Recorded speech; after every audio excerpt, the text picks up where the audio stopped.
Good afternoon po, Mr. President. So first, we'd like to introduce ourselves first. Okay. So as I'm Agripino John Patrick M. Gaan po, AJ, you can call me AJ. And I'm from West Visayas State University College of Law, and of course, the student of the First Lady. Okay. Ako naman po, si Janine Lagbawan from Polytechnic University of the Philippines, taking up okay. journalism po, and second year college pa lang po ako. Okay. All right. And I'm Kathleen Mirionte naman po, from University of the East Manila, fourth year psychology student po, sir. Oh, she's going to Yes. going to analyze. Please, will somebody explain me to me, Panda? But before anything else po, we'd like to ask your impression because we have seen in your previous podcast, it was seasoned broadcast journalists and us ordinary citizens of the country and students are here in front of you. How are you feeling right now po, Mr. Great. President? I much prefer talking to young people, actually, because I always, of course, there are people in your life na talagang kailangan pinapakinggan mo. But with the way things are moving, talking to young people is there's always something new. There's always something, but there is always something new. But they are the people who tell us what's going on. This is what's happening. They'll take away. Matagal na nag-paradigm shift ito. You have to think in another way. So, I like it. I enjoy it. Since we are all Gen Z po, ano po ba yung klase ng buhay? If you're part of our generation or Gen Zs, how do you think or how do you see yourself po as a Gen Z? More on po ba nag-aaral or party? Ano po ba yung kind of life you would like to have as Gen Z? I was already a geek before the word geek was invented.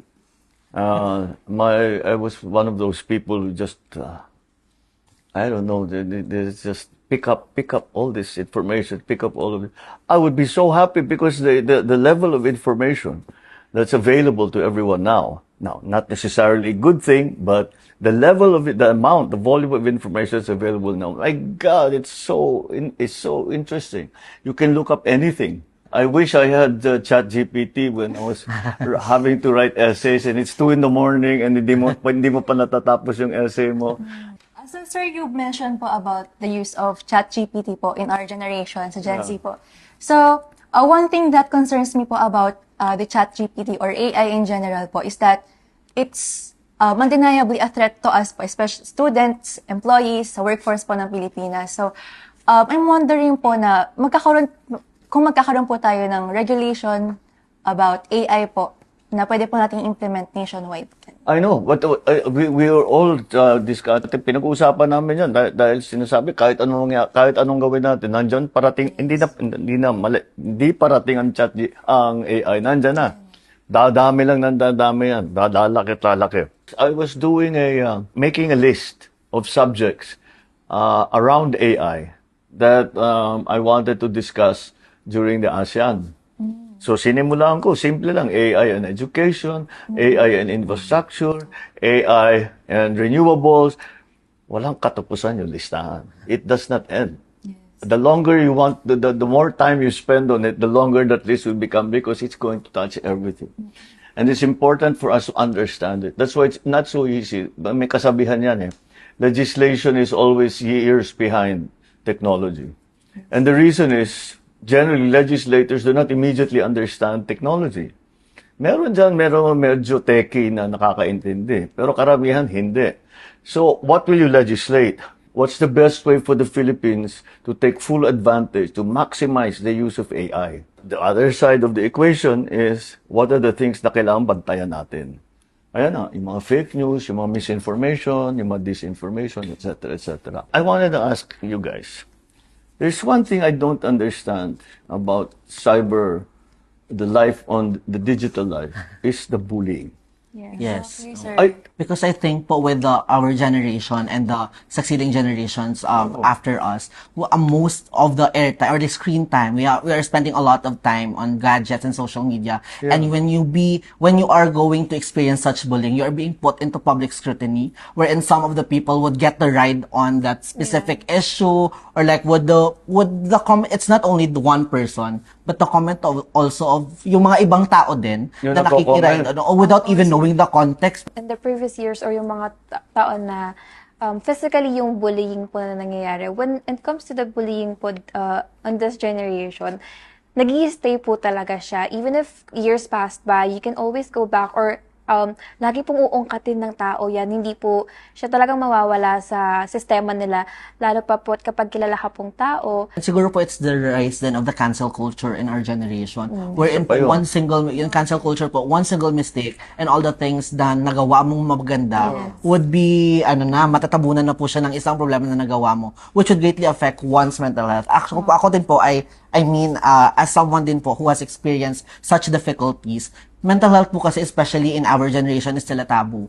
We don't treat it na parang how important it is. Feel ko po kulang lang po talaga na we let the children understand that there is life outside the social media world. Yes. That you should get to experience That's life. the only conclusion I can arrive at. Na, yun ang buong buhay ng kung sino man yun, ano.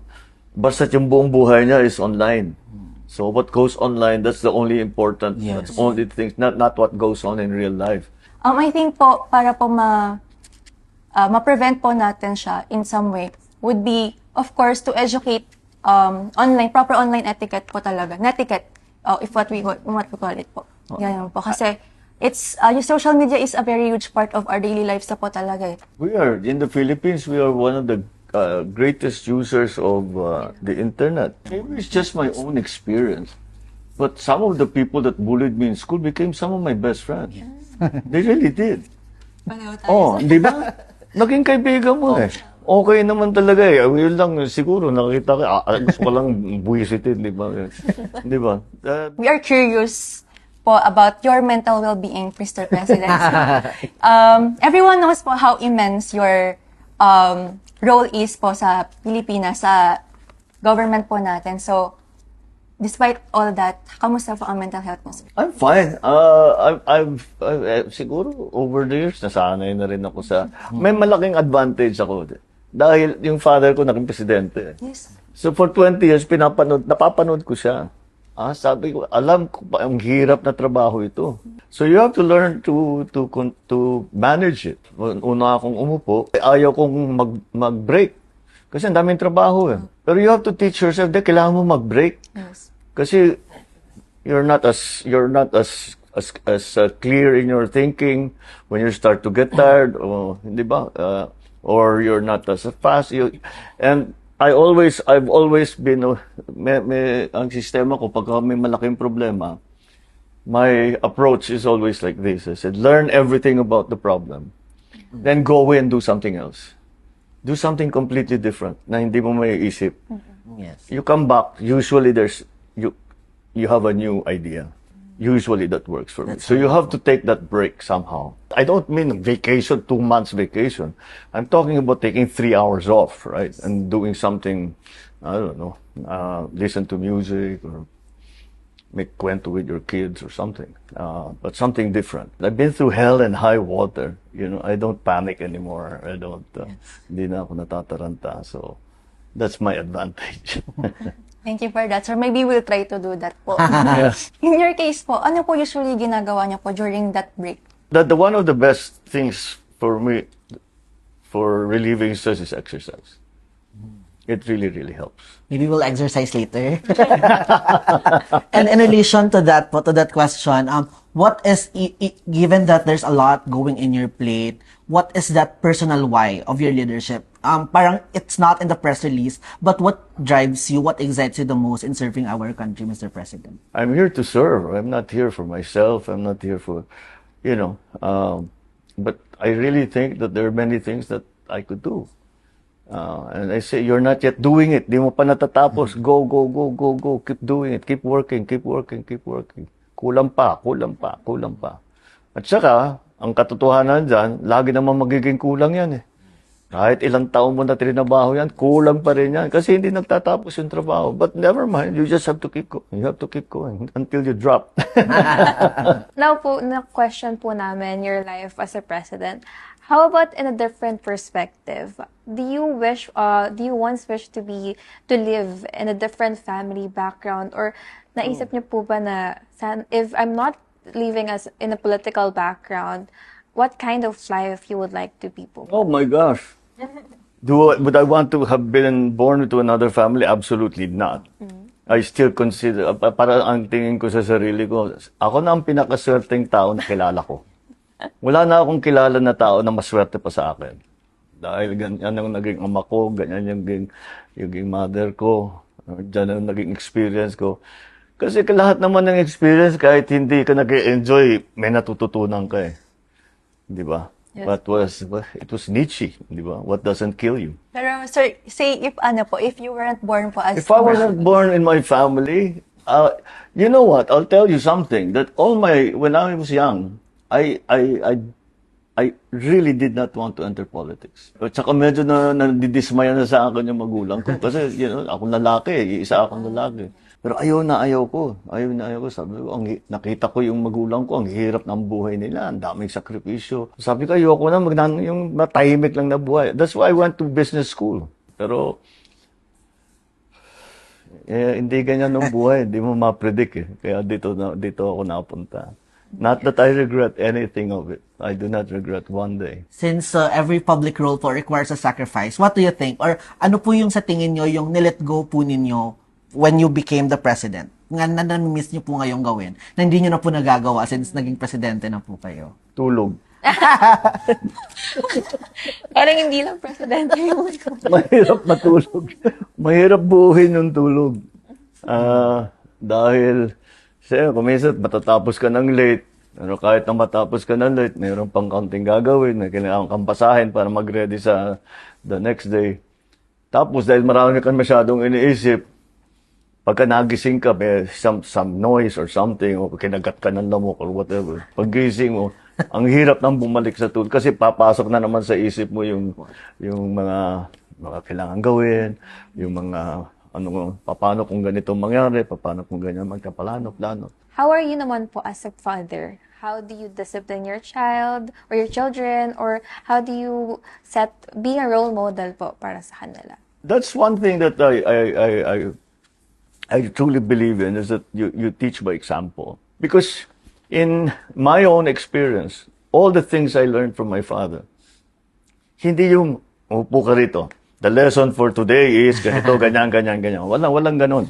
Basta nakikita ko lang yung mga ginagawa niya. Kung minsan magtatanong ako sa kanya, bakit ganon, bakit yan, ba't si ganyan, bakit hindi? Sasagutin naman ako. So, sir, we're talking about your family dynamics po. No? So, I want to ask po, since you are the son of our late president, Ferdinand Marcos Sr. po, is there anything po na you would have done differently from the decisions he made during his term po? We don't do things the same way anymore. You shouldn't be doing the same things as you were doing in 1975 or 1980. This is a different world. And every day, we spend hours with my advisors thinking. Think out of the box.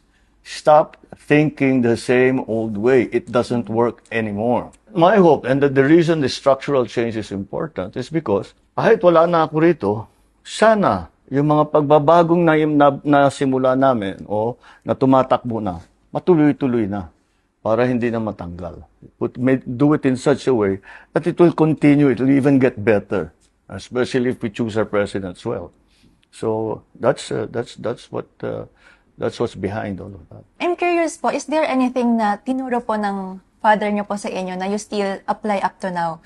Whether sa work niyo po as president or personally po? Many things. Dami. Kung minsan may nangyayari, tapos may response ako. Tapos may isip ko, paano ko alam gawin yun? Kasi naalala ko na, years ago, nakita ko sa father ko, meron siyang ginawang ganon. At magandang naging resulta. Kaya doon ako natuto. I think the basic thing that I learned from my father is, don't stop. If you believe in something that you're doing for the country, for your people, do not stop. You will have to sacrifice. Ganyan talaga ang trabaho.